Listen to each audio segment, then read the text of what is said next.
New America is a nonprofit, nonpartisan think tank in Washington, D.C.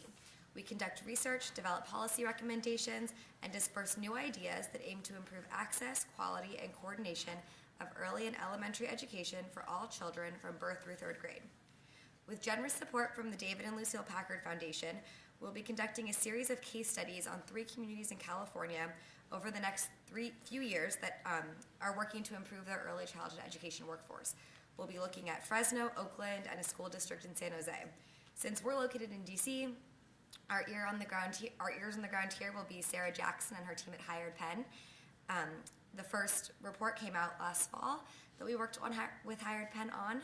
You may have picked it up on your way in. It's called Not Golden Yet, and that kind of gives a lay of the land of the early childhood education workforce in California. So in November, we released the report From Crawling to Walking, ranking states on birth through third grade policies that support strong readers.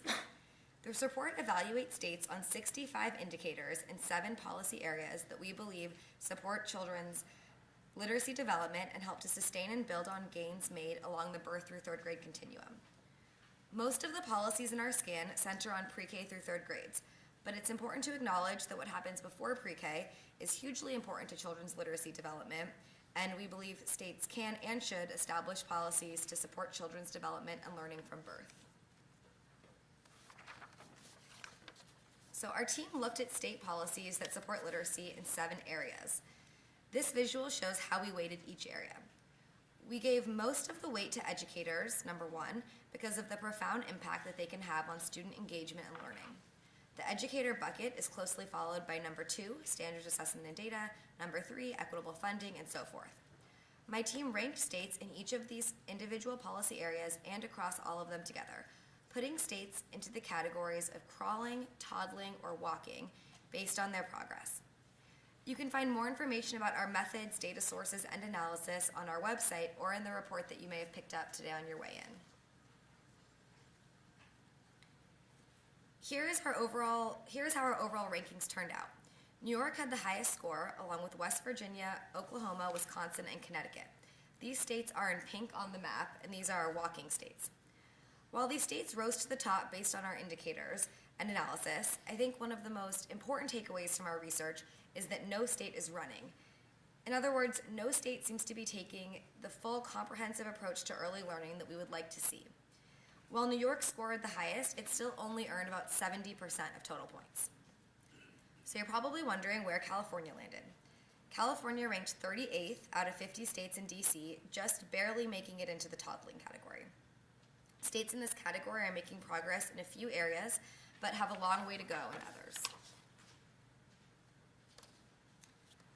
For today's presentation, I wanted to narrow our list of quality indicators to a handful that I think are important for all states, but are particularly relevant for California. I'll explain why I think they should be priorities, and I'll show how each state fares on these indicators, with the caveat that our data sources for this information range from 2011 to 2014. So first, we encourage states to rethink early childhood and elementary teaching licenses. States have varied teaching licenses, but the vast majority have an early childhood education license that bridges pre-K and kindergarten and extends to at least 2nd grade. California does not have an ECE license. Instead, the state has a general credential for all teachers, pre-K through grade 12.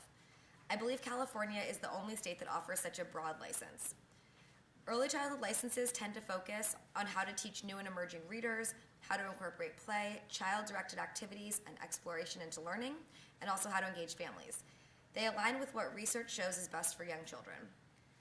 In contrast, general elementary licenses tend to focus more on subject area content and strategies more appropriate for older children.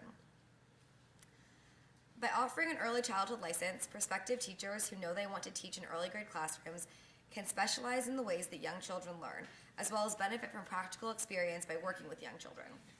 California had a credential with this specialization back in the 1970s, and the state would do well to revisit that.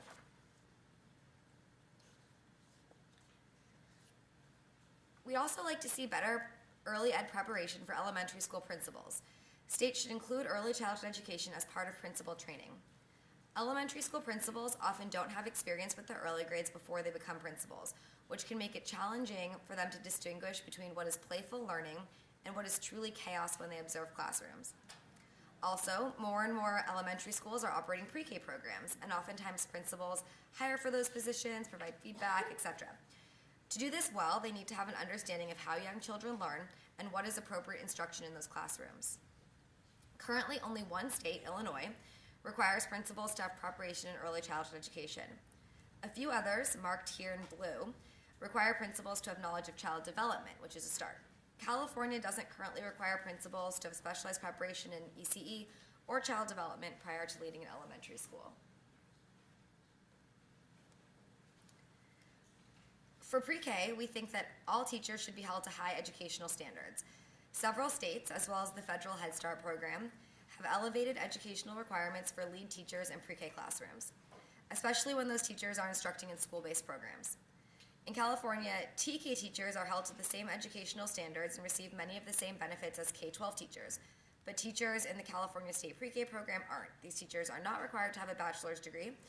They must, however, have a specialization in early childhood education. Policymakers should also recognize and elevate the importance of assistant teachers in pre-K classrooms. Assistant teachers, or paraprofessionals as they might be called, in pre-K settings often spend just as much time with young children as do lead teachers. Yet, only 15 states require assistant teachers in state-funded pre-K programs to hold at least a Child Development Associate or CDA credential. Assistant teachers in California's state preschool program are only required to have a high school diploma. So while on the topic of pre-K, we also encourage policymakers to start expanding the number of 3-year-olds served in state pre-K programs. Many states have made progress in expanding access to 4-year-olds, but more needs to be done for younger children, especially those from low-income families. Research shows that children have greater gains when they experience 2 years of high-quality pre-K as opposed to 1. Many states, they're here in pink, serve no 3-year-olds at all.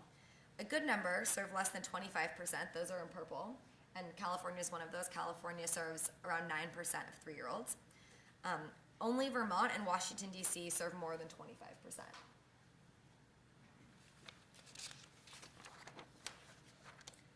On the child care end, we would like to see states meet the federal recommendation for child care subsidy reimbursement rates. The federal government recommends a reimbursement rate of at least the 75th percentile of the market rate for child care in a given state. Under the Child Care and Development Block Grant, states have the authority to set reimbursement rates for providers that accept families receiving subsidies. The reimbursement rate provided by the state doesn't typically cover the full cost of care and education. In fact, in many states, the max reimbursement is set well below the market rate for child care, meaning there's little incentive for high-quality providers to participate. According to the National Women's Law Center, only 2 states, Oregon and South Dakota, met their federal recommended rate in 2014. California didn't meet this threshold. In Los Angeles County, for instance, the reimbursement rate for a 4-year-old was 18% less than the 75th percentile of the market rate.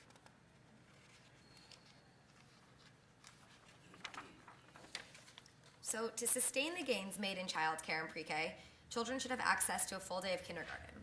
While simply adding more time to a school day doesn't on its own guarantee a higher quality learning experience, it does allow more time to meet high standards for learning and provide opportunities for play and the development of social emotional skills, which are so important in the early grades.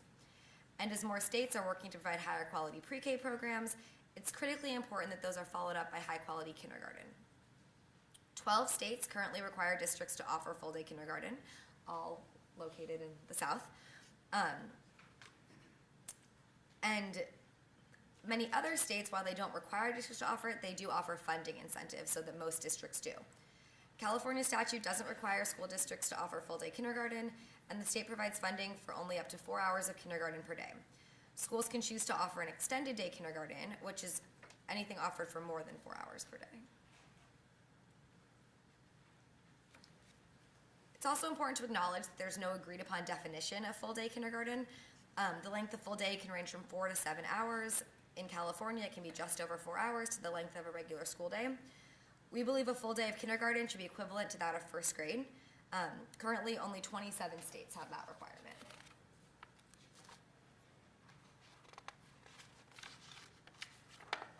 So the last state policy that I want to talk about is third grade retention. Because of the importance of reading proficiently by the end of third grade, many states have passed legislation aimed at improving third grade reading. 19 states, depicted on the map in pink, have third grade reading laws that require students who are not reading proficiently to be held back in third grade. California is one of them. The rationale behind these laws is that students not reading at grade level shouldn't be promoted to fourth grade, where content across subject areas becomes more complex. However, several studies show that being retained is associated with later negative impacts, such as dropping out of high school. Retention is also expensive for local education agencies. Without a clear benefit for students, retention makes little sense, and states should instead focus their efforts on interventions to help students and improve teachers' knowledge of how to teach reading. So here's a quick overview of the policies that I just covered. These policies are just a handful of the essential elements needed to create a high-quality, cohesive birth through third grade system. While California has room to improve in these areas, that isn't to say that the state hasn't made progress in many other areas. For instance, California is one of only 18 states that require lead teachers in child care centers more than a high school diploma. It's also one of only 15 states that require pre-K programs to screen for dual language learners, which can be essential to ensuring that these students receive the supports they need. To find out where California and other states rank on all of our 65 indicators, I encourage you to check out our interactive data visualization and mapping tool, which is where these screenshots came from. It's Atlas at newamerica.org, and you can pull up a page specifically on California. You can play around with where states are doing on all of the indicators. So thank you very much for your time today. Here's my contact information, and please feel free to reach out if you have any questions.